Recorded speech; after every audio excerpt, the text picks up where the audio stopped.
Hi sir. ಓ ಏನ್ ಇವತ್ತು ಆಫೀಸ್ಗೆ ಹೋಗಿಲ್ವೇನು? ಹೌದು ಸರ್, ಆಫೀಸ್ಗೆ ಹೋಗಿಲ್ಲ ಸರ್, ಯಾಕಂದ್ರೆ ಹುಷಾರಿಲ್ಲ ಸರ್ ನನಗೆ. ಬನ್ನಿ ಇಲ್ಲಿ ಹಾಸ್ಪಿಟ್ಲ್ ಹತ್ರ ಇದೆ, ಹೋಗೋಣ. ಇಲ್ಲ ಸರ್, ಸ್ವಲ್ಪ ಅಂದ್ರೆ ಮನೆಗೆ ಹೋಗ್ಬೇಕು ಸರ್, ನಾನು ಮನೆಯವರೆಗೂ ಬಿಟ್ಬಿಡಿ ಸರ್. ಓ ಹೌದಾ, ಮನೆಯವರೆಗೂ ಹೋಗ್ಬೇಕು. Okay okay. ಏನ್ ಸರ್ ಮನೆಗೆ ಹೋಗಿ ಇಷ್ಟೊತ್ತಿಗೆ ಏನ್ ಮಾಡಿರಿ? ಟಿವಿ ನೋಡ್ಕೊಂಡು ಕುಂತಿರೋದು ಅಷ್ಟೇ ಸರ್. ಓ ಟಿವಿ ಇಲ್ಲಂದ್ರೆ ಆಲ್ಮೋಸ್ಟ್ ನ್ಯೂಸ್ ನೋಡ್ತೀರಿ ಅಂತ ಅನ್ಸುತ್ತೆ. ಹೌದು ಸರ್, ಬಟ್ ನ್ಯೂಸ್ ಬದಲು ನನಗೆ ಚೆನ್ನಾಗಿರೋದು ಮೂವಿ ಅಂದ್ರೆ ತುಂಬಾ ಇಷ್ಟ ಸರ್. ಮೂವಿ ನೋಡ್ತಾ ಕೂತಿರುತ್ತೆ. ಹೌದಾ? ಒಂದ್ ಕೆಲ್ಸ ಮಾಡಿ, ಇವತ್ತು ಇಲ್ಲಿ ಹಾಸ್ಪಿಟ್ಲ್ ಬೇರೆ ಹತ್ರ ಇದೆ, ನಡೀರಿ ಹಾಸ್ಪಿಟ್ಲಿಗೆ ಬಿಡ್ತೀನಿ. ಆಸ್ಪತ್ರೆ ಹತ್ರ ಇದೆ? ಆಸ್ಪತ್ರೆ ಹತ್ರ ಇದ್ರೆ ಸರ್ ನಾ ಮನೆಗೆ ಹೋಗ್ತೀನಿ ಸರ್, ಯಾಕಂದ್ರೆ ಹುಷಾರಿಲ್ಲ. ಸರಿ ಸರ್, ಆಯ್ತು.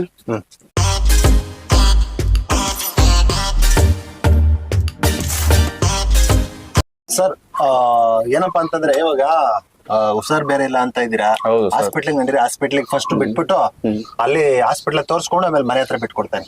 ಹೌದಾ ಸರ್? ಇಲ್ಲ ಸರ್, ನಾನು ಇವತ್ತು ಆಸ್ಪತ್ರೆಗೆ ಹೋಗಲ್ಲ ಸರ್, ಯಾಕಂದ್ರೆ ನಾನು ಹುಷಾರಿಲ್ಲ ಸರ್. ನಾಳೆ ಹೋಗ್ತೀನಿ ಮನೆಗೆ ನಡ್ರಿ ಸರ್.